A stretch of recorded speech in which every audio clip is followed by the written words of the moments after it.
La carta a los Gálatas, y hemos estado estudiando el capítulo 5, particularmente el tema que hemos estudiado las últimas ocasiones son las obras de la carne. De hecho, en 6 ocasiones hemos estudiado esto, así que esta es la 6ª ocasión que estudiamos acerca del tema, pero obviamente diferentes aspectos de esto. Así que acompáñame a Gálatas 5, versículo 16. Gálatas 5, versículo 16. Escrito está en la palabra de nuestro Dios. Digo pues, anden por el Espíritu y no cumplirán el deseo de la carne, porque el deseo de la carne es contra el Espíritu y el del Espíritu es contra la carne, pues estos se oponen el uno al otro, de manera que no pueden hacer lo que desean. Pero si son guiados por el Espíritu, no están bajo la ley. Ahora bien, las obras de la carne son evidentes, las cuales son inmoralidad, impureza, sensualidad, idolatría, hechicería, enemistades, pleitos, celos, enojos, rivalidades, disensiones, sectarismos, envidias, borracheras, orgías y cosas semejantes, contra las cuales les advierto, como ya se los he dicho antes, que los que practican tales cosas no heredarán el reino de Dios. Mas el fruto del Espíritu es amor, gozo, paz, paciencia, benignidad, bondad, fidelidad, mansedumbre, dominio propio. Contra tales cosas no hay ley, pues los que son de Cristo Jesús han crucificado la carne con sus pasiones y deseos. Si vivimos por el Espíritu, andemos también por el Espíritu. No nos hagamos vanagloriosos, provocándonos unos a otros, envidiándonos unos a otros. Amén. Amado Padre, te damos gracias porque esta palabra es para tu pueblo en este tiempo, como lo fue para los Gálatas en el tiempo que recibieron esta carta. Ahora bien, Señor, si no es por tu Espíritu Santo, es imposible que podamos recibir estas palabras.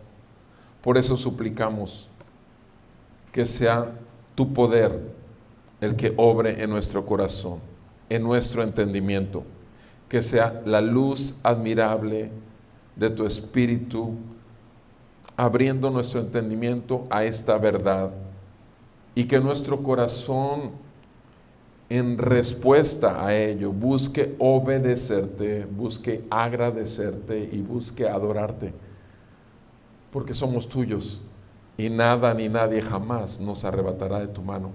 Queremos que el mundo conozca a Jesucristo y queremos que el mundo vea la gloria tuya, y la manera en que puede verlo es a través de tu pueblo. Ayúdanos a ser fieles a tu palabra, obedeciéndola y aún proclamándola delante de los incrédulos. En el nombre de Cristo Jesús te pedimos esto. Amén y amén. Pueden sentarse, por favor.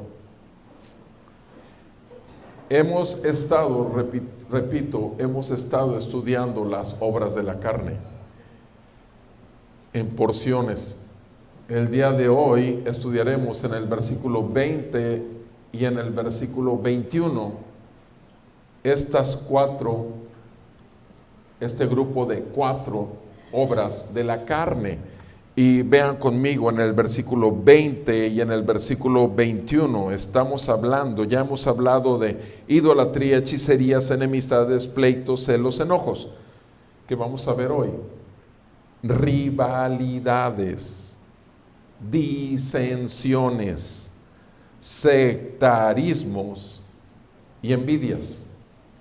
Estos 4 obras de la carne.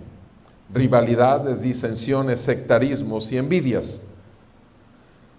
Ahora, estas cuatro, así como hemos agrupado las anteriores, también las hemos agrupado en algunas características que son comunes. En este caso en particular, ¿de qué estamos hablando? Estamos hablando de un choque, donde una persona no está de acuerdo con otra.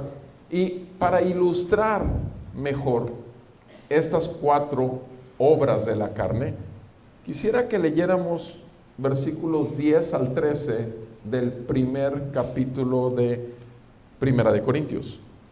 Primera de Corintios 1, verso 10 al 13. Porque aquí vamos a ver cómo estas cuatro obras de la carne, rivalidades, disensiones, sectarismos y envidias, coinciden en darnos un reflejo, una manifestación. Acordémonos que las obras de la carne son evidentes, ya lo vimos, son contrarias a Dios y además son excluyentes del reino. O sea, cualquier persona que viva bajo obras de la carne no va a poder entrar al cielo. Así de sencillo, así lo dice la carta de los Gálatas. Y veamos lo que dice Primera de Corintios 1, versículo 10 al 13. Dice así la palabra de nuestro Dios.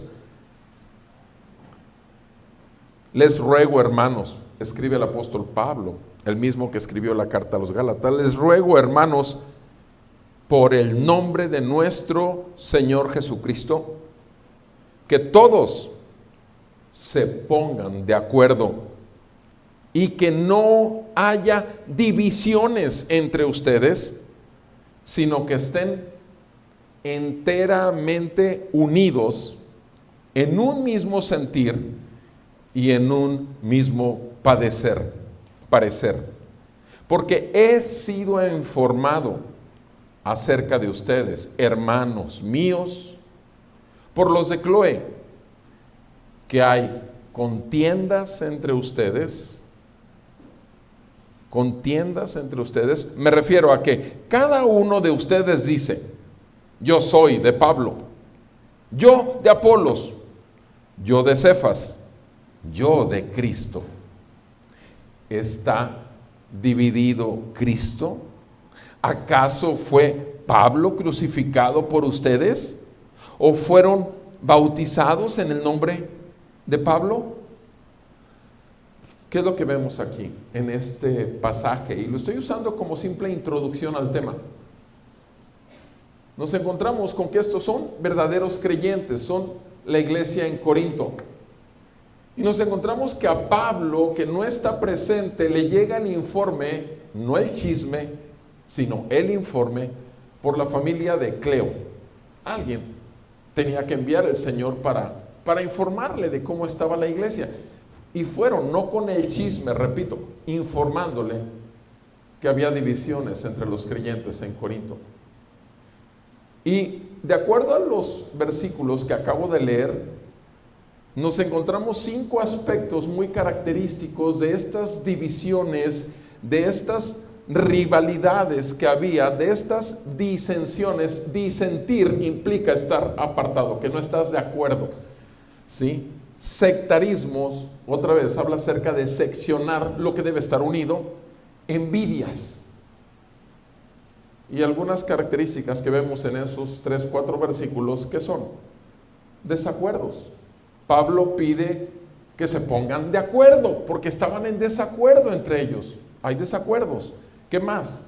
Divisiones. Pablo dice, hay divisiones entre ustedes, adentro, entre creyentes, divisiones. Pablo dice que no hay unidad, que no están en un mismo parecer, que no están en un mismo espíritu. Entonces hay desunión, está fragmentado, hay sectarismos dentro de esa iglesia. Diferente parecer. Pablo les pide que se pongan en un mismo parecer, que se pongan de acuerdo. Y obviamente hay, por lo tanto, contiendas, hay pleitos. Ahora, ¿de qué estamos hablando? ¿De la vecindad? ¿De la compañía fulanita? No, estamos hablando de la casa de Dios.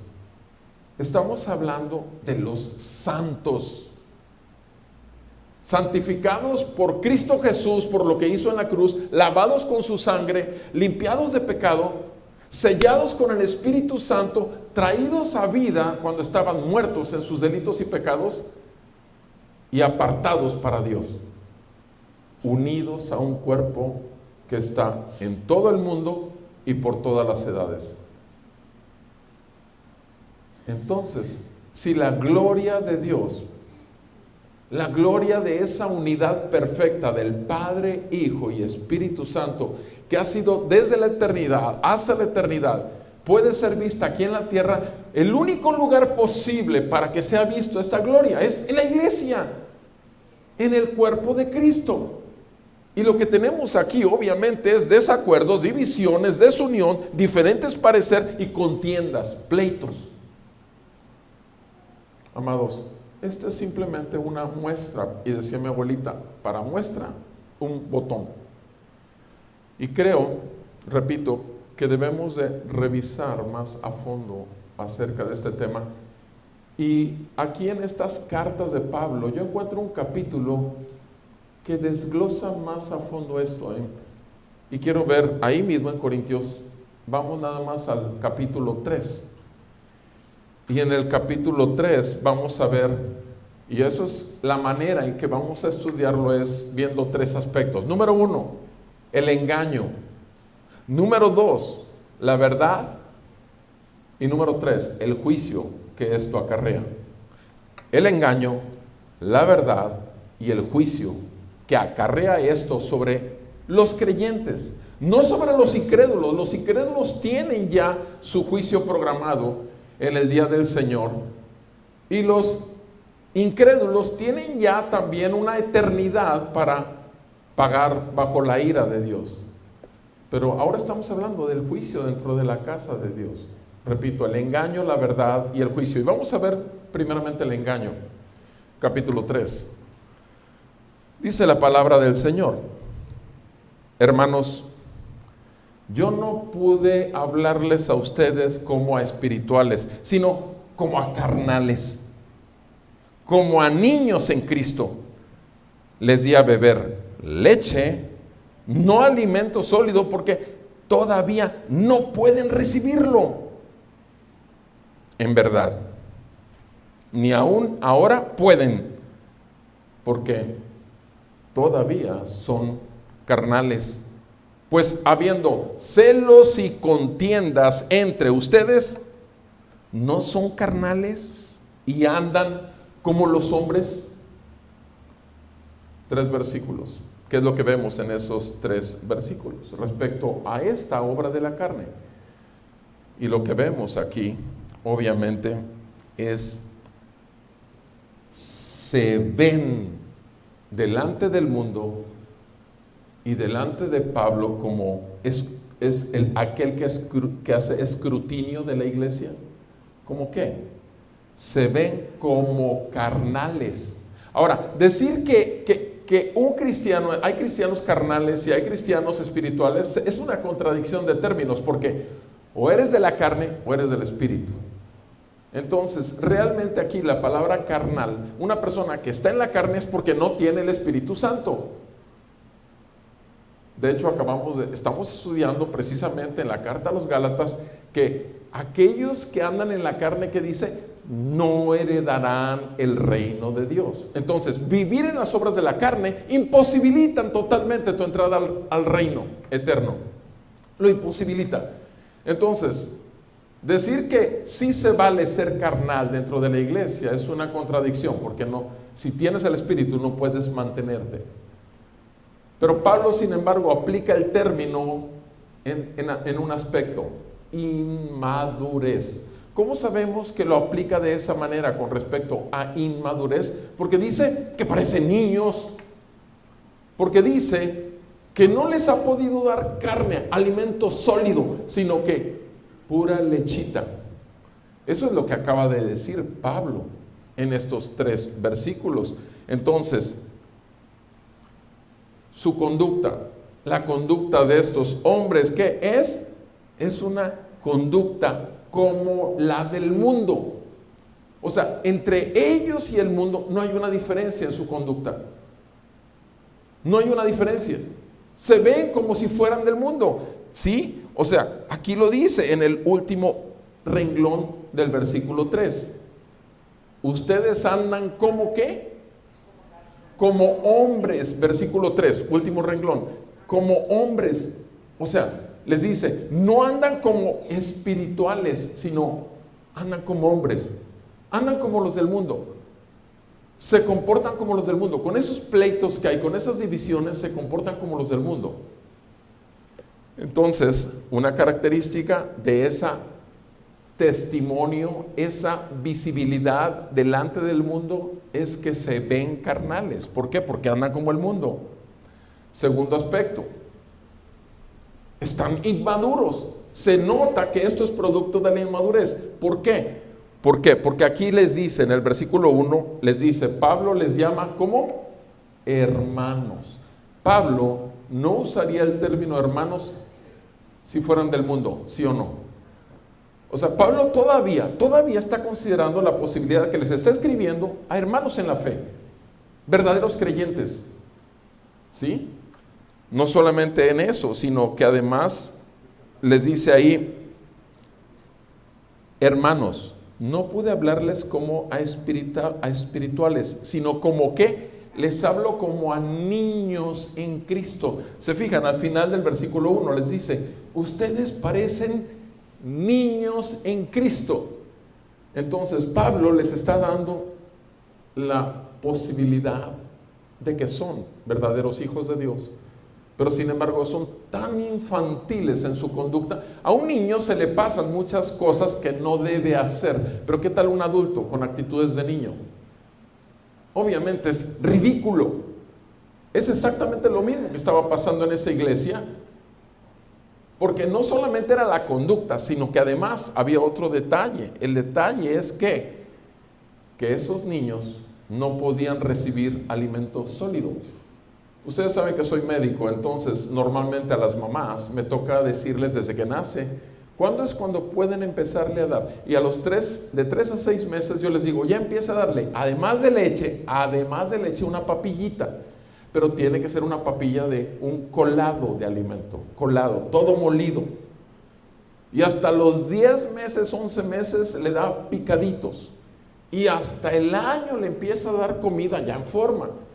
Porque simplemente no tiene capacidad, es un niño, no tiene capacidad. Aunque quisiera la mamá, aunque el niño lo quisiera, no tiene la capacidad, no tiene los dientes, no tiene las enzimas desarrolladas. Pero Pablo está diciendo aquí de que ustedes les es imposible recibir la palabra sólida. O sea, ¿qué les está diciendo? Que solamente recibieron la lechita. ¿Qué es la leche? El evangelio. Solo recibieron el evangelio, la buena noticia de su salvación, la noticia de que ustedes estaban bajo juicio de Dios por ser rebeldes contra aquel que los creó y que estaban sujetos a la ira y al juicio de Dios y que necesitaban un Salvador urgentemente, necesitaban arrepentirse de sus pecados contra Dios santo, santo, santo, correr a la obra de la cruz que es en Cristo y arrepentirse y creer que Él realmente, Jesús, recibió el pago de tu maldad sobre Él. Pagó por tus pecados para que no tuvieras que pagar tú en el infierno. Resucitó de los muertos y tú juntamente con Cristo has resucitado a una nueva vida. Ahora el problema es que esta gente había nacido de nuevo, pero se había quedado de meses. Solamente el evangelio es lo que tenían aquí. Pero en su conducta habitual era pura carne. Se veían como la gente del mundo. En la iglesia de Corinto estoy diciendo, no estoy diciendo en Amistad Reformada, estoy diciendo en la iglesia de Corinto, ¿verdad? Pero el detalle es esto, el detalle es que la iglesia el día de hoy en muchos lados y dentro de todas las iglesias obviamente hay bebés espirituales todavía que llevan 15 años siendo bebés y que solamente han creído en el evangelio y con eso se conformaron. No están dispuestos a hacer morir lo terrenal en ellos. Y tenemos entonces que su conducta y como testimonio es pésimo. Tenemos entonces que son inmaduros, que no pueden recibir la palabra porque decidieron quedarse en lo que les conviene, nada más que es la salvación, y solamente conocen el evangelio, de ahí no pasan. Eso es lo que dicen los primeros 3 versículos. Se ven como carnales. Después, en el versículo 4 al 8, además, parecen unos idólatras. No solamente se ven como carnales, sino también se ven como idólatras, porque miren lo que dice en el versículo 4 al 8. Porque además uno dice, yo soy de Pablo y yo soy de Apolos. ¿No se dan cuenta que ellos son simplemente hombres? ¿Qué es pues Apolos y qué es Pablo? Servidores mediante los cuales ustedes han creído, según el Señor dio oportunidad a cada uno.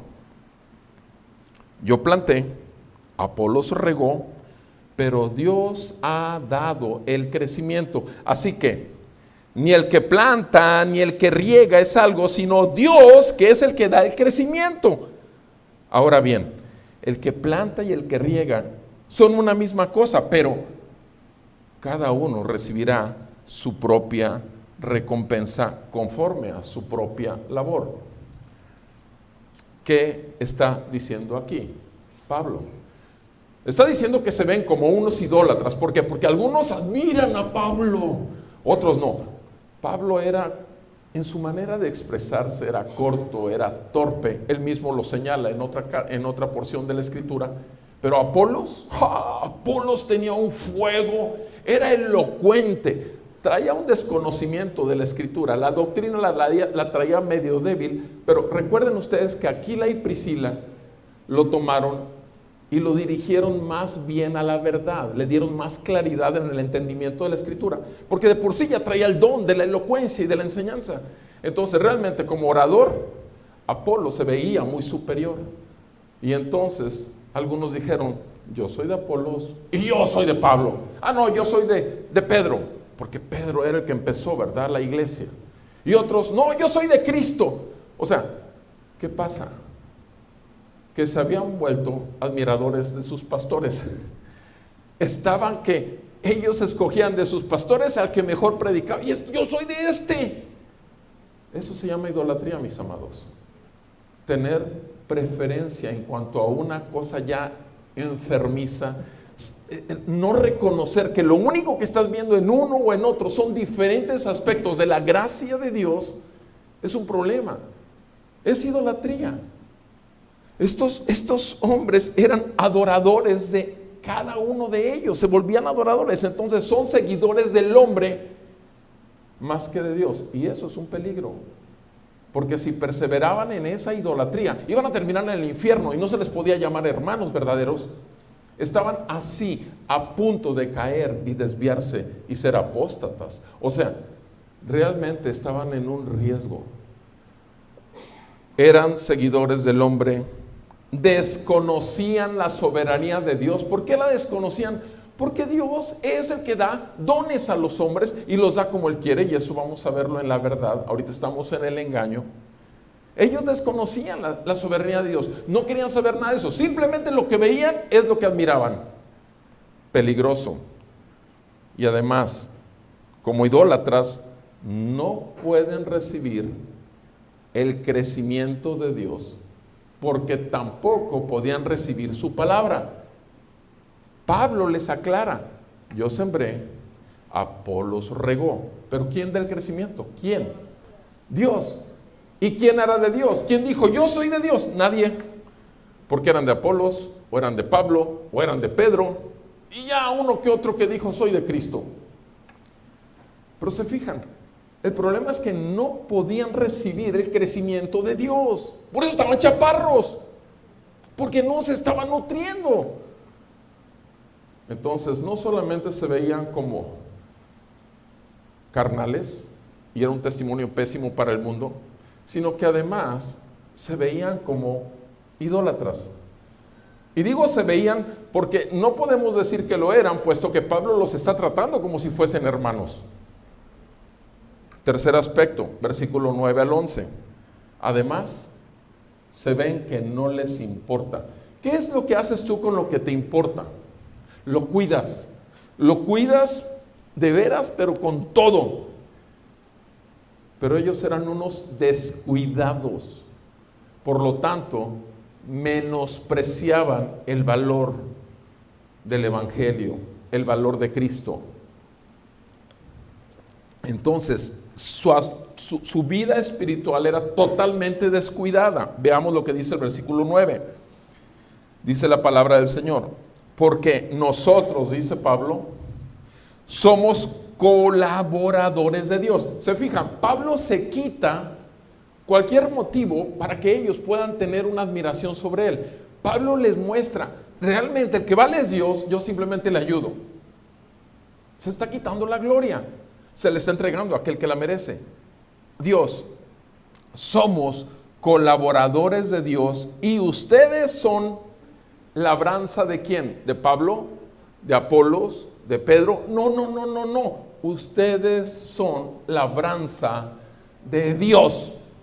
O sea, es Dios el que manda el Evangelio por medio de estos colaboradores. Es Dios el que da el crecimiento por medio de la palabra que estos colaboradores entregan fielmente y con claridad. Pero es Dios a final de cuentas. Eso es lo que está diciendo Pablo. Dice, nosotros somos colaboradores de Dios y ustedes son labranza de Dios, no mía ni de Apolos.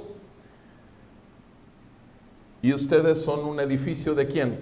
¿De Apolos? ¿De Pedro? No, de Dios. 3 veces les dicen de quién son. ¿Se fijan? Ahora, en estos tiempos, en la iglesia moderna, cada pastor, o muchos pastores, no cada, porque sería mentir, muchos pastores sienten que la iglesia es suya, cuando en realidad jamás ha pertenecido a ningún pastor. Esta iglesia, Amistad Reformada de Tampico, no es de Roberto Perales, es de Cristo. Es de Cristo. Utiliza siervos, pero es de Cristo. Y es para gloria de Cristo. Y es nuestra obligación como colaboradores, ¿sí?, mostrarles a ustedes que valoren esto. ¿Para qué? Para que no sean descuidados con lo que han recibido. Lo deben atesorar. Ese tesoro que ustedes son, un edificio creado y levantado por Dios. Cada uno de ustedes es un ladrillo vivo, bien cimentado. ¿Por qué está diciendo todo esto Pablo? Porque este edificio estaba todo cuarteado. Parecía que un terremoto hubiese venido y quedaban unas grietotas ahí en la iglesia. Se estaba cayendo a pedazos. Porque no había unidad. No estaban realmente adheridos. Porque lo único que puede adherir a la iglesia es aquello que formó la iglesia, la palabra de Dios y el Espíritu de Dios. Porque sin esto no es una iglesia. La iglesia jamás ha sido creación del hombre. La iglesia jamás ha sido producida por un elocuente pastor o un lleno de conocimiento, con grados teológicos y seminaristas y todo esto. No, es solo gracia a través de la sangre de Cristo derramada en la cruz, de la vida perfecta de Cristo que pasó entre nosotros y de la resurrección de los muertos. Y es entonces cuando trajo a luz a su iglesia por su Espíritu Santo y el Evangelio. El apóstol Pablo obviamente les está haciendo ver que ellos cambian a Jesús por el hombre. ¿Qué es lo que están haciendo? Volvemos a nuestro texto en el 10. Conforme a la gracia de Dios que me fue dada. Fíjense cómo se los explica Pablo a los creyentes. Conforme a la gracia de Dios que a mí me fue dada, yo como sabio arquitecto puse el fundamento. O sea, yo como arquitecto puse el fundamento y otro edifica sobre él, pero cada uno tenga cuidado cómo edifica encima. ¿Se fijan? Pablo está diciendo, yo les di el Evangelio, el fundamento es Cristo, la roca angular de la iglesia. Cristo es el fundamento. Ahora, Apolos y los demás servidores vinieron y pusieron encima. Pero dice, ahí sí, hay que tener cuidado de qué es lo que pones encima del fundamento.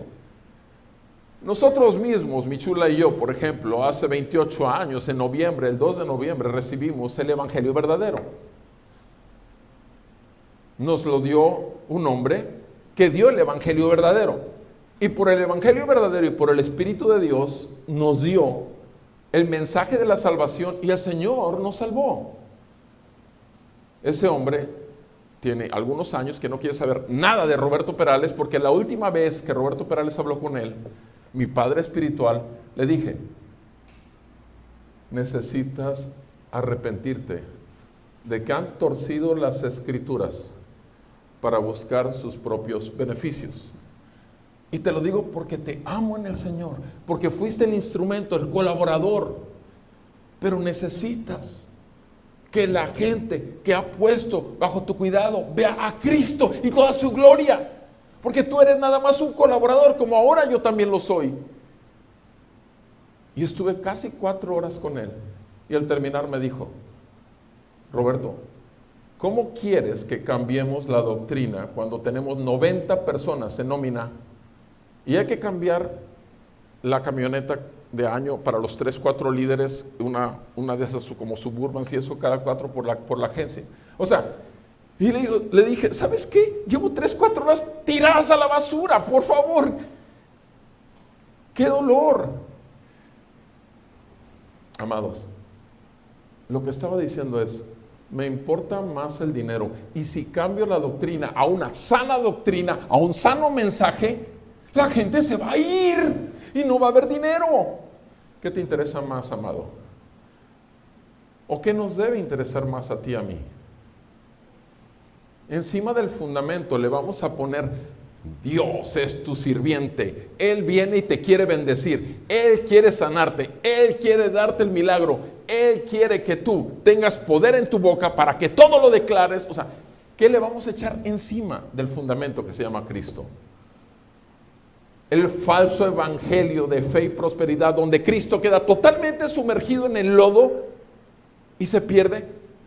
Hay verdaderos hermanos que están muriéndose de hambre. ¿Por qué? Porque les prepararon un litro de leche de bebé, se lo dieron la mejor leche y después de eso los empezaron a meter un montón de comida contaminada y están desnutridos y están muriendo en vida como seres espirituales, bebés espirituales, y se quedan bien carnales.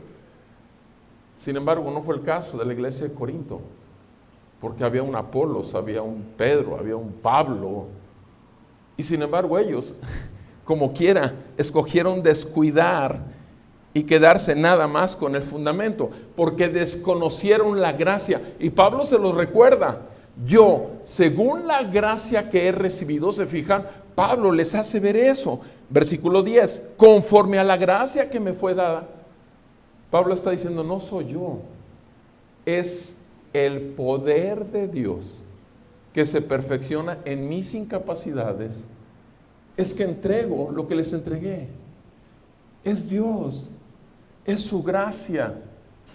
¿Qué podemos, los que Dios nos usa como meros vasos de barro, como tú y yo? Todos somos iguales, vasos de barro. Pero en la gracia que Dios ha decidido, a mí me ha llamado a estar aquí proclamando su palabra, el evangelio, y tratando, humanamente hablando, de clarificar el entendimiento de la escritura. Pero si no es con su gracia y con su espíritu, yo no puedo hacer que tú entiendas nada del reino de los cielos. ¿Por qué? Porque yo no soy Dios, porque soy hombre como tú, porque soy un pecador salvo por gracia como tú. Y únicamente me preocupa, obviamente, cada día mostrar verdaderamente que Cristo vive en mí y que Él sea esperanza de gloria para muchos otros. En el consultorio cada día lo hago. Ya no soy pastor, pero soy un medio de gracia. Traigo una gracia. Dios me dio el don del evangelismo. Voy a seguir evangelizando todos los días, que lo llevo 28 años haciendo en mi consultorio. Porque no puedo dejar lo que me consume por dentro. Se llama Cristo Jesús. Él es mi pasión, no es la medicina. No es llevarme aplausos de nada. Es simplemente lo que Él ha hecho en mí, se manifiesta aquí en la palabra y sigue proclamándose el evangelio, no solamente en mi consultorio, en tantos lugares. Pablo está diciendo, todo es por gracia. Y estos hombres desconocían la gracia, que todo venía de la gracia, pusieron sus ojos en los hombres, por eso descuidaban lo esencial, que todo era de gracia, que Cristo solo era el fundamento, pero que había que crecer en la gracia. Acuérdense las oraciones de Pablo. ¿Cuáles eran sus 2 peticiones principales? Número 1, crezcan en el conocimiento de Dios. Conocimiento. Segundo, crezcan en la gracia. ¿Cómo creces en la gracia de Cristo? dándote cuenta qué tan mal andas, dándote cuenta qué tan descuidado eres con tu papel de hijo de Dios. Cuando tú te das cuenta de eso, el Espíritu Santo no te deja estar ahí y te lleva a un genuino arrepentimiento. Su benignidad te lleva a un arrepentimiento y entonces tú le dices al Señor, por favor, líbrame de esto. Y entonces el Señor te va a decir, bástate mi gracia, porque mi poder se perfecciona en tu debilidad. Como has reconocido tu debilidad, aquí está la gracia. Yo soy el que va a poner en ti el querer como el hacer, leer más versículos, leer más capítulos, orar más, pasar más tiempo en mi presencia. Y te vas a llenar, y te vas a gozar, y vas a empezar a crecer, lo que no has crecido en 20 años que te llamas cuando te salvé. Amados, es la verdad. Esto es la verdad. Estos hombres seguían chaparritos, bebés, porque habían descuidado la gracia. Que el fundamento era Cristo, pero había que poner encima otras cosas, como las disciplinas espirituales, como el hacer morir lo que quiere nuestra carne, y el espíritu se niega. Es una lucha constante en nosotros. Se veían no solamente como carnales, no solamente se veían como unos idólatras, sino además una bola de descuidados. Cuarto aspecto, versículo 12 al 15, son los siguientes versículos. También lo que vemos es que estas personas sufren en las pruebas, sufren perdiendo. Lo que más anhelan, lo que más quieren, lo pierden. Eso es lo que dicen los siguientes versículos, del 12 al 15. Dice, ahora bien, en el versículo 11, el anterior dice, nadie puede poner otro fundamento que el que ya está puesto. ¿Y ahí quién dice que es el fundamento? Ahí lo dice en el 11. ¿Quién es? Jesucristo. Por eso digo, esa es la piedra angular, Jesucristo. El problema es lo que le avientas encima a ese edificio que se está formando.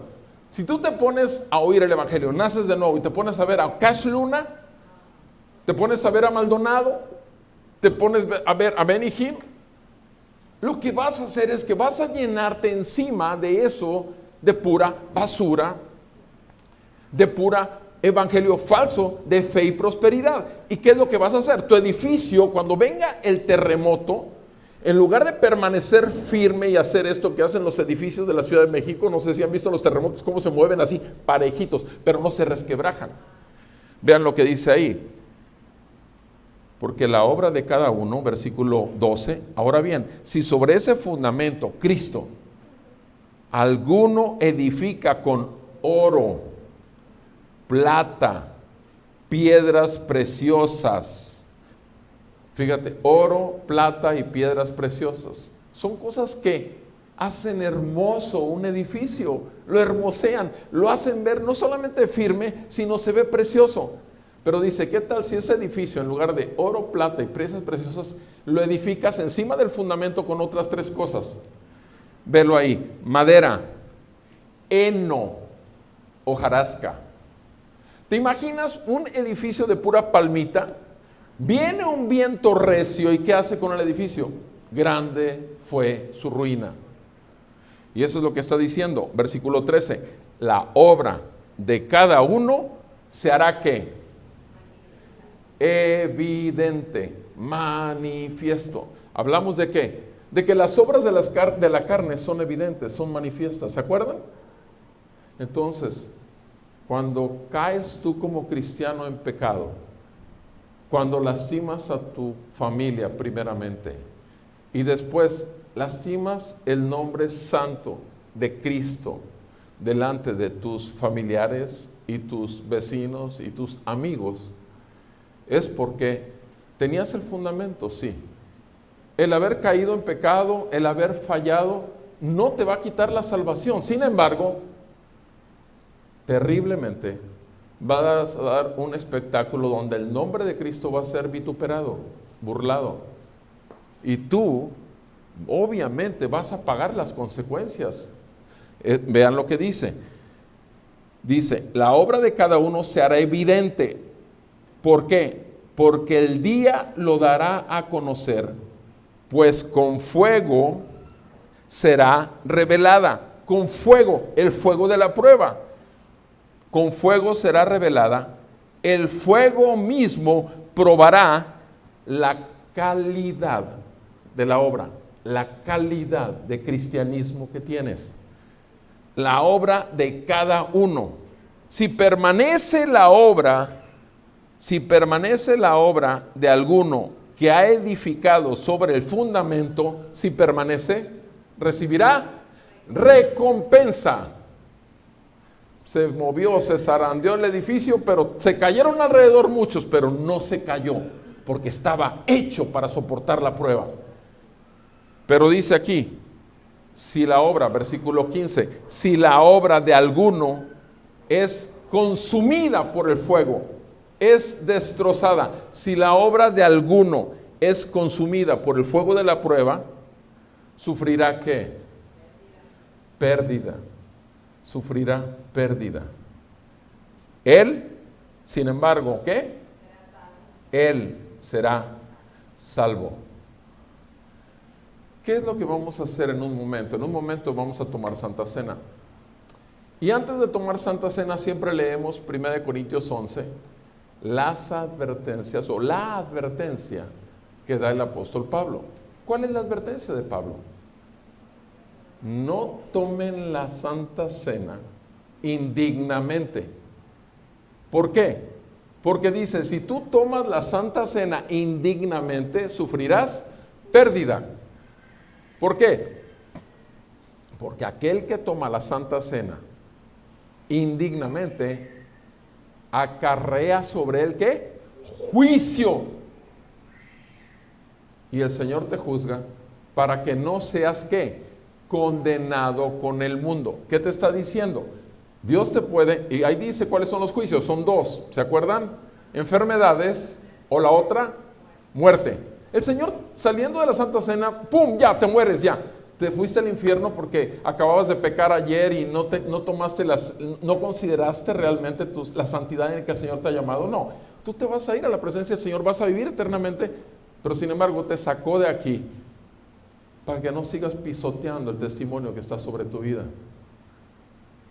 Y sin embargo eres salvo. Está diciéndolo aquí. O sea, la prueba va a destruir tu vida, te va a hacer un desastre en tu vida. Sin embargo, tú mismo serás ¿qué? Seguirás siendo salvo. Díganme una cosa, David perdió su santidad y perdió de ser un hijo de Dios cuando se acostó con Betsabé. David perdió el ser un hijo de Dios cuando se acostó con Betsabé y después cuando mandó matar al esposo de Betsabé, a Urías Eteo. David, ¿acaso perdió su relación con Dios cuando un hijo le viola a una hija y después otro hijo hizo lo que él no hizo, corregir a su hijo matándolo? Porque a él le tocaba corregir y disciplinar a su hijo. ¿Acaso David por eso perdió su relación con Dios? No, mi amado. Él mismo es salvo. De hecho, seguramente está ahí a los pies del Cordero. Y ahí nos lo vamos a encontrar. Y entonces, todos estos desastres que hubo en la vida de David, ¿qué fueron? Consecuencias de que simplemente perdió piso. El fundamento estaba en su vida, pero encima la carne tomó control, la lujuria, la lascivia, la importancia de qué van a decir si saben Urías que embaracé a la esposa de él, mejor por el qué dirá, mejor matamos a Urías y hacemos como se quedó embarazada de Urías. O sea, toda la serie de obras de la carne es una serie, podemos hablar de todas ellas en la vida de David. Tenemos un excelente ejemplo en la Biblia. ¿Por qué? Para que sepamos con claridad que a ti y a mí nos puede pasar. El que piensa que está firme es el que es más fácil que caiga. Es mejor saber desde que amanece uno que es carne y que necesita llegar ante el trono de la gracia y tomar el poder de Dios que se perfecciona en nuestra debilidad. Ninguno estamos exentos de fallar y caer y ser arruinados en el momento de la prueba de nuestra fe. Y eso es lo que está diciendo aquí. Estos hombres que andan provocando divisiones y demás, sufren como quiera consecuencias en su vida. Versículo 16 al 21. Estas personas además acarrean sobre sus vidas juicio y disciplina de Dios.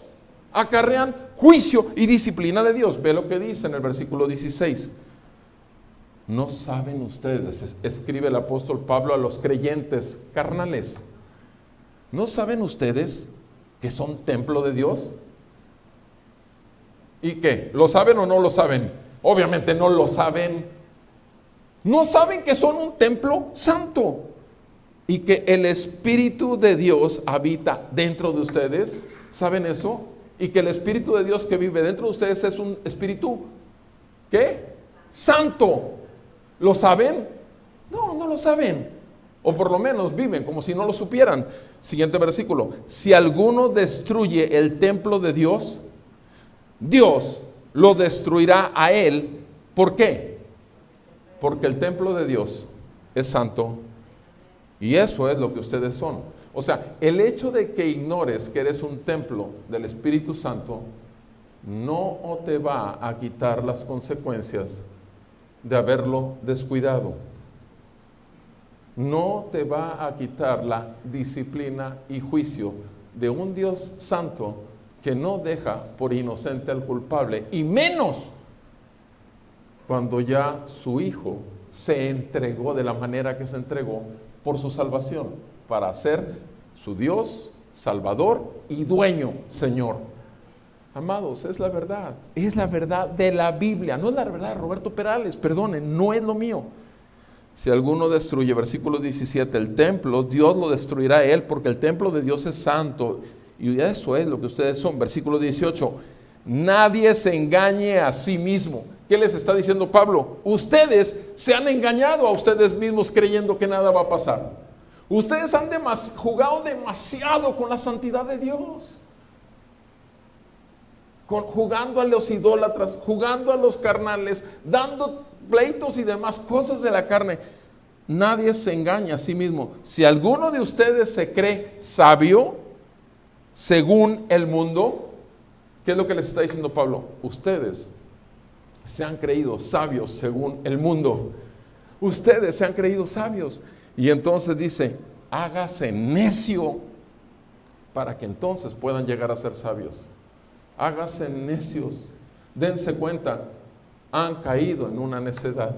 Han creído ser sabios, pero han vivido en una necedad. ¿Cómo puedes hacer algo? Menospreciar la salvación tan grande, la gracia de Dios, pisotearla y creer que no vas a pagar las consecuencias.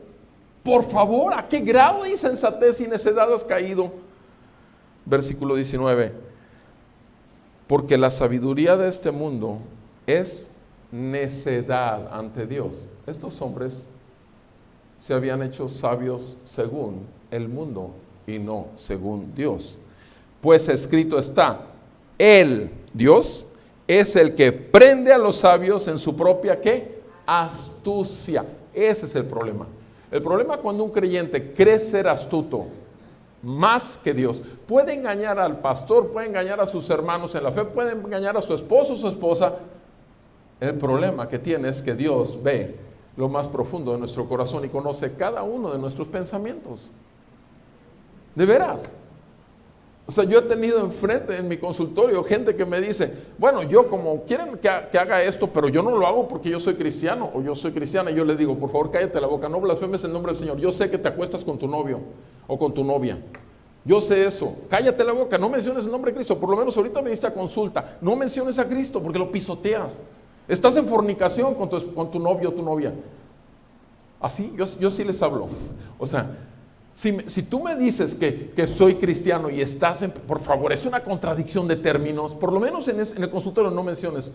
Ven a lo que vienes, ok, está bien. ¿Quieres seguir en pecado? Síguele. Obviamente te llamo por la gracia de Dios y con misericordia de Dios a que te arrepientas y que te vuelvas otra vez a la fe. Pero eso es amor, mi amado. Amor es eso, amor es ver que te estás muriendo y que hay que desintoxicarte y lavarte el estómago, sacarte todo aunque duela. Los médicos somos especialistas en causar dolor con tal de que el paciente sane. Somos especialistas.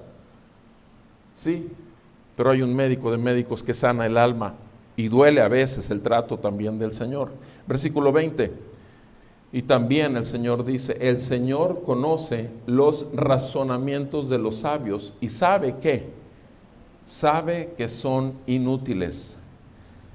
Así que, versículo 21, nadie se jacte en los hombres, nadie se jacte. Entonces, ¿qué tenemos aquí del 16 al 21? Acerca de ese juicio y disciplina que viene sobre esos hermanitos carnales. No saben que son templo de Dios, traen destrucción hacia ellos, se engañan a sí mismos, se creen ser sabios en su astucia, y Dios los prende en su astucia, y sus razonamientos, todos son inútiles. Además, se jactan ante los hombres que son cristianos. ¡Qué tremendo! Esto es exactamente, este es un capítulo increíble, porque muestra lo que son las rivalidades, las disensiones, los sectarismos y las envidias. Eso es lo que causa en la iglesia, pero eso es lo que causa delante de un Dios santo, que es el que da a luz a una verdadera iglesia. Entonces, eso que hablé ahorita es el engaño. ¿Cuál es la verdad? La verdad, tú puedes leer en tu casa el capítulo 12, pero te voy a dar 3 versículos nada más del capítulo 12, también de ahí, de Corintios. La verdad está en el 12. En el capítulo 12 dice la palabra de Dios. Vamos al versículo 7. A cada uno, obviamente de los hijos de Dios, a cada uno se le da la manifestación del Espíritu para el bien común. ¿Te fijas? A cada uno de los creyentes se le da la manifestación del Espíritu para el bien personal. Por supuesto que no. Para el bien común, para el bien de la congregación de los santos. No personal, es para el bien común. Y a cada uno se lo da, ¿a quién? El Espíritu de Dios. Siguiente versículo que quiero que vean, el 11. Pero todas estas cosas las hace uno y el mismo Espíritu, distribuyendo individualmente a cada uno, ¿según qué? Según la recomendación del otro pastor, según la recomendación del otro hermano, según los títulos honoríficos que tengas en el seminario teológico de Holanda, de Inglaterra, no, según la voluntad de Él. A cada uno se le da según la voluntad de Él. ¿Qué significa esto? Soberana voluntad de Dios y gracia exclusiva, con los dones exclusivos para los cuales tú fuiste llamado a ser santo. Para el bien común. Tus dones y todo lo que tú tengas va a ser para el bien común, para la edificación del mismo edificio. No tú, mi amado, por favor.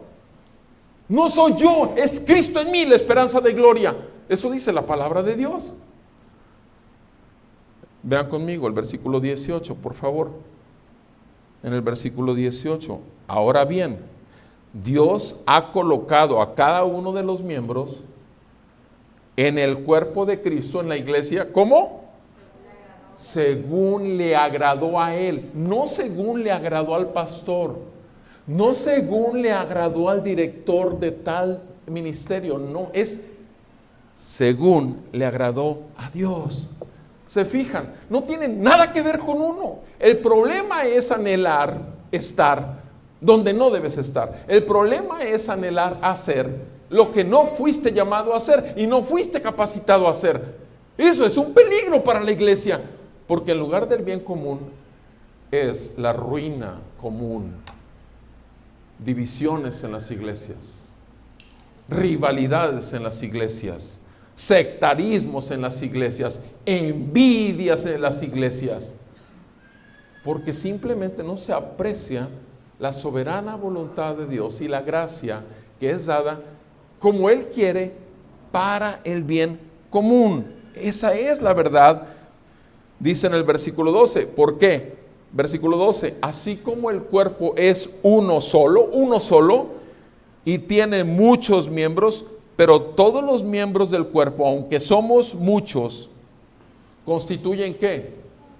Un solo cuerpo. ¿Te fijas? La unidad del cuerpo de Cristo es lo que el mundo debe ver. La unidad de ese edificio sólido, que no importa que venga la identidad de género y que se esté diciendo que los niños pueden escoger ser niñas y las niñas ser niños. No importa que vengan los abortos a nuestra región. El edificio bien cimentado va a seguir viéndose ahí firme. Y las familias que crezcan en ese edificio y en esa gracia y en esa misericordia se van a seguir manteniendo. No importa que el mundo se caiga a pedazos. La iglesia va a tener familias santificadas por el evangelio. El asunto de los padres, ¿qué estamos haciendo al respecto? Dice, aunque somos muchos, constituyen un solo cuerpo, así también es Cristo. Versículo 13, pues por un mismo espíritu todos fuimos bautizados en un solo cuerpo, ya sean judíos, ya sean griegos, ya sean esclavos, ya sean libres, a todos se nos dio a beber de un mismo espíritu. ¿Por qué? Porque el cuerpo es uno solo, no es un solo miembro, sino muchos miembros. Amados, esa es la iglesia. Miren, somos imperfectos, cierto. Somos carne, fallamos, sí, una y otra vez fallamos.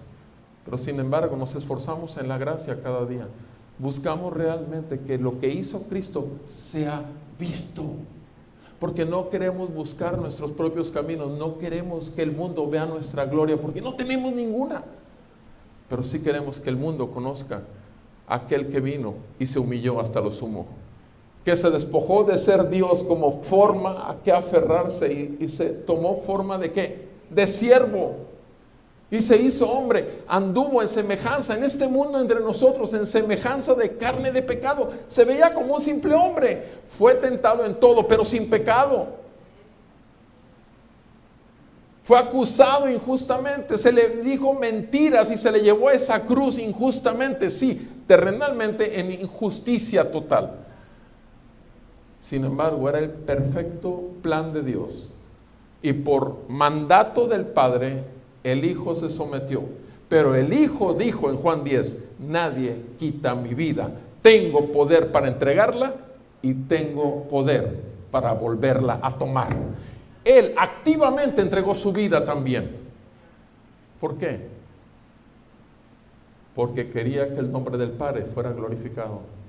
Porque quería mostrar la gloria del amor de Dios en la cruz.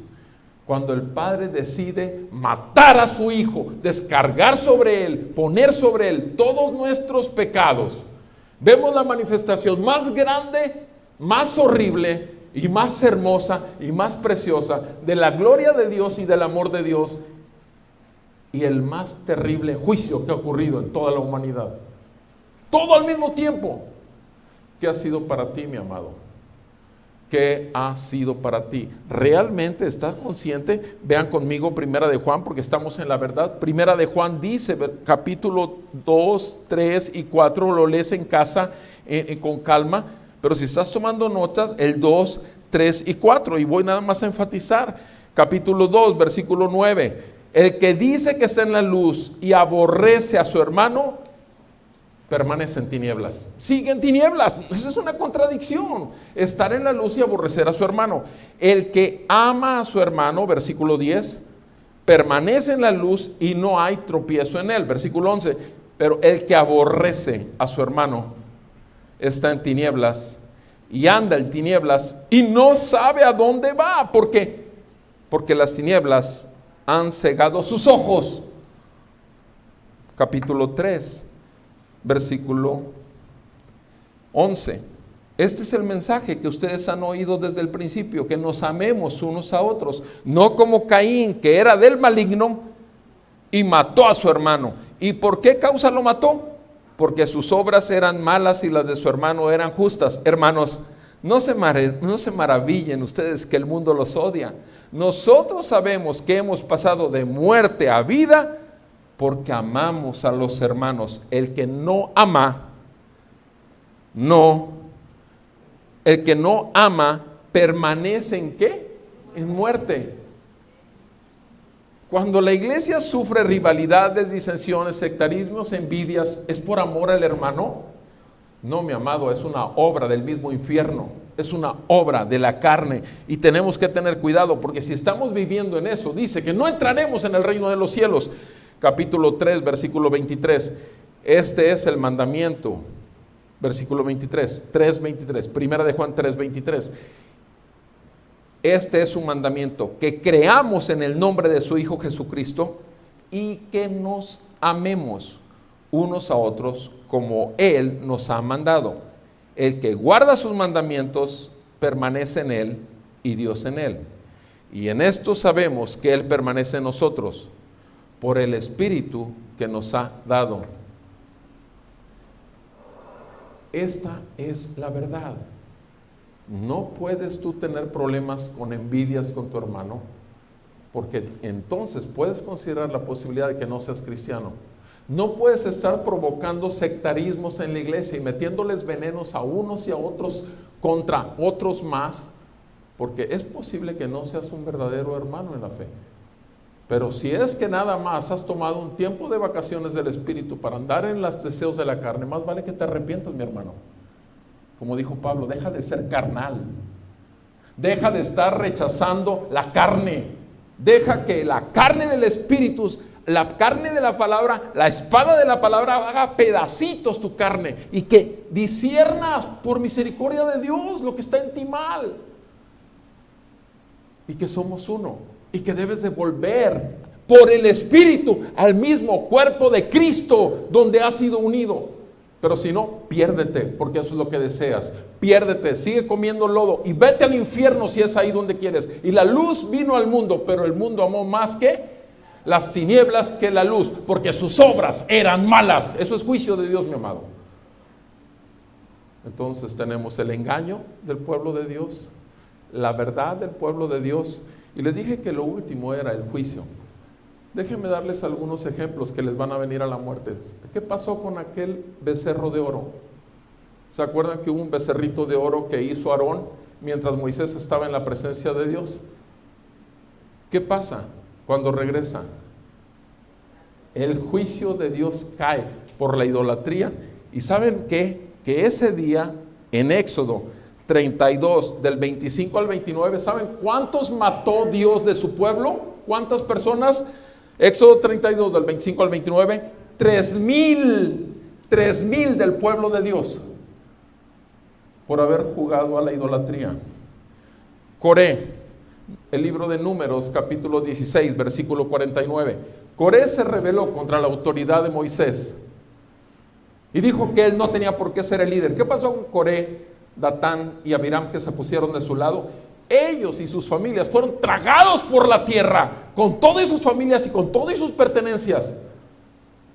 Y 250 sacerdotes que tenían con incensario, que los seguían a ellos, 3 líderes, se los tragó también la tierra, 250 más. Pero ahí no terminó la cosa.